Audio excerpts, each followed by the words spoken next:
దేవుని ప్రియులకు శుభములు. ఈ దినమందు దేవుని వాక్యాన్ని చదువుకుందాము. యెషయా గ్రంథం 49వ అధ్యాయము 16వ వాక్యాన్ని చదువుకున్నప్పుడు, చూడుము, నా అరచేతుల మీదనే నిన్ను చెక్కి ఉన్నాను. ప్రియా దేవుని బిడ్డలారా, మనము ఆరాధించే దేవుడు కృపగల దేవుడు.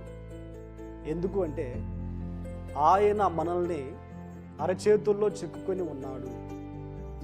అరచేతులలో చెక్కుకోవడము అర్థం ఏంటంటే, మన పేరు ఆయన చేతుల మీద రాసుకొని ఉన్నారు.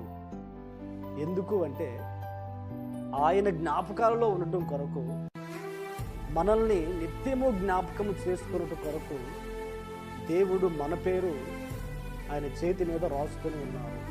ఈ దినములలో మనుషుల చేత ఆయా సందర్భాలలో ఆయా సమయాలలో మనము మరవబడతాము. వాక్యం ఉంటుంది కదా, స్త్రీ తన గర్భమున పుట్టిన బిడ్డను కరుణింపకుండా ఉండునా, తన చంటి పిల్లను మరుచునా, వారైనా మరుచుదురు గాని నేను నిన్ను మరువును అని ప్రభు వాగ్దానం చేశాను. అంటే ఈ లోకములో ఉన్న మనుషులు ఏదో ఒక సమయంలో ఏదో ఒక సందర్భంలో మనల్ని మరిచిపోతారు. అందుకే ప్రభు ఏమంటారంటే, ఒకవేళ మనుషులు మరిచిపోయి ఉన్నారేమో, మనుషులు చేత మరవబడి ఉన్నారేమో, నేను నిన్ను మరవలేదు అని ఒక జ్ఞాపకముగా తన అరచేతులలో ఆయన మనల్ని చెక్కుకొని ఉన్నారు. ఇంతకీ ఆయన అరచేతుల్లో మనల్ని ఎందుకు చెక్కుకొని ఉన్నారు? ఆయన జ్ఞాపకాలలో మనల్ని ఎందుకు ఉంచుకొని ఉన్నారు అంటే, మనము ఆయన చేత సృష్టించబడిన వారము, ఆయన చేతి పనే ఉన్నాము. ఆయన మనసు, ఆయన ధ్యాస, ఆయన కనుదృష్టి ఎల్లప్పుడూ మన మీదనే ఉంటుంది. ఎల్లప్పుడూ మన మీదనే ఉంటుంది.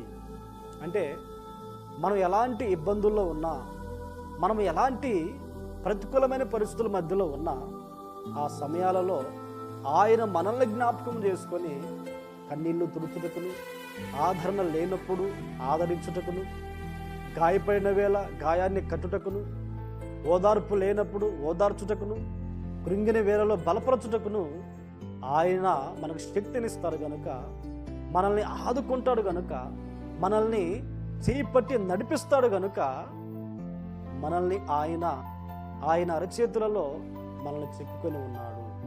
అంటే ఆయన జ్ఞాపకాలలో మనము ఉన్నాము.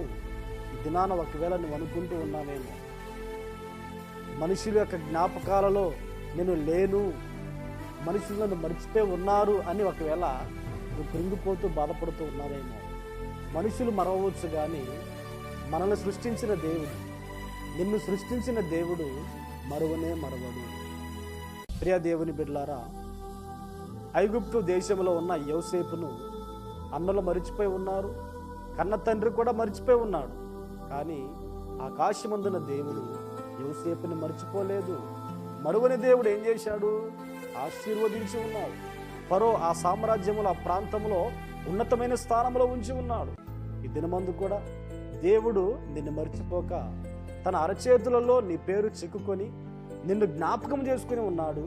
నీ కన్నీళ్లలో నుండి విడిపిస్తాడు, నీ ఆవేదనలో నుండి విడిపిస్తాడు, నీకున్న బంధకాల నుండి విడిపిస్తాడు.